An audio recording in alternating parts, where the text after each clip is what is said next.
दोस्तों, तारक मेहता के पिछले एपिसोड में आपने देखा होगा कि दूसरी सोसाइटी के कुछ बदमाश बच्चों का ग्रुप गोकुल धाम के गणपति के ज्यादा फेमस होने से बहुत ही गुस्से में है और वो लोग मिलकर ऐसी कुछ प्लानिंग कर रहे हैं कि गोकुल धाम वासियों को बदनाम किया जाए और उनकी जो प्रसिद्धि है उसको रोका जाए।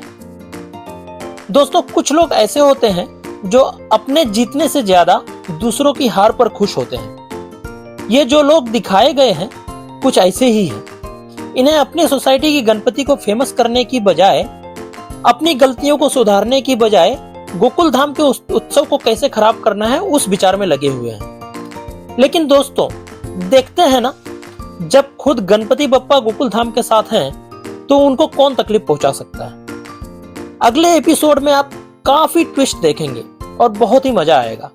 और दूसरी बात, जैसा कि पिछले एपिसोड में आपने देखा कि महिला मंडल ने अलग अलग साड़ियों से बहुत ही अच्छा गणपति का डेकोरेशन किया था और वो बहुत ही सुंदर लग रहा था।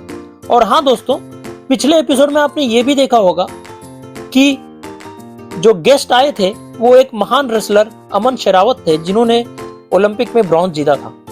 उसी तरह इस एपिसोड में भी नए गेस्ट का आगमन हो रहा है दोस्तों। तो दोस्तों, तारक मेहता का अगला एपिसोड बहुत ही मजेदार और इंटरेस्टिंग हो रहा है।